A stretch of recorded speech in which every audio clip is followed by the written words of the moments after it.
Je viens de terminer Epépé de Ferenc Karinti. C'est un roman absurde, mais traité avec la plus grande des rigueurs, et c'est ce qui en fait sans aucun doute tout son charme. Le pitch de ce roman: Budai, un linguiste réputé, se rend à Helsinki pour participer à un congrès. Il s'endort dans son avion et se réveille dans une ville qui n'est pas du tout Helsinki. C'est une ville dans laquelle la langue lui est totalement inconnue. Alors qu'il est linguiste, je vous le rappelle.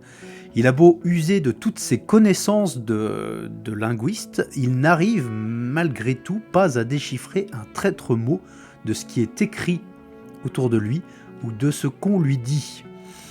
Et l'inverse est vrai aussi, personne ne le comprend.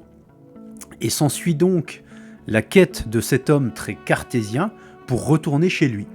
Il va d'abord perdre un peu les pédales, évidemment, on peut le comprendre, et puis il va ensuite procéder de manière très rationnelle, essayant piste après piste, en découvrant petit à petit que cette ville lui est totalement étrangère, non seulement par sa langue, mais aussi par son mode de fonctionnement. Elle semble totalement surpeuplée, gigantesque, très différente des villes qu'il connaît, et sa population ne semble avoir quasi aucune conscience individuelle. Budai pourrait avoir atterri au milieu d'un nid de fourmis, qu'il n'en serait pas autrement. Et ce roman traite donc de l'incompréhension orale, écrite, mais aussi tout simplement de l'incompréhension de ce qui nous entoure, un peu comme quand on est plongé dans un rêve.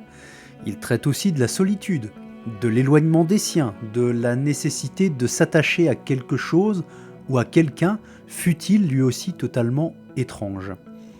Et puis, il y a sans cesse cette notion de foule qui revient, de ces humains qui se comportent comme des insectes, qui semblent privés de conscience individuelle. Cette thématique monte en puissance dans le dernier quart du livre, lorsque Budai prend part, bien malgré lui, à des événements insurrectionnels qui remplacent on ne sait qui par on ne sait qui, mais qui aboutissent à un nouveau statu quo, les vestiges des affrontements gommés presque immédiatement pour poursuivre comme si de rien n'était. De plus, la préface d'Emmanuel Carrère de la version Zulma Poche de ce roman vaut elle aussi largement le coup. L'anecdote réelle qu'elle retrace est glaçante et elle met en perspective ce récit imaginaire.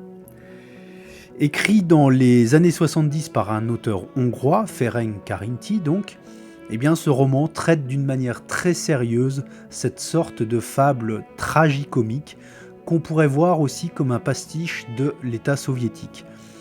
Un pastiche surréaliste, irrationnel, comique, dont la fin m'a un peu déçu, il faut le dire, mais aux accents kafkaïens qui ne peuvent que faire à la fois sourire et frissonner. Donc c'est un roman à ne pas mettre sous tous les yeux, mais les amoureux de la langue, de l'absurde et de la critique des régimes totalitaires sauront sans nul doute apprécier. Bonne lecture!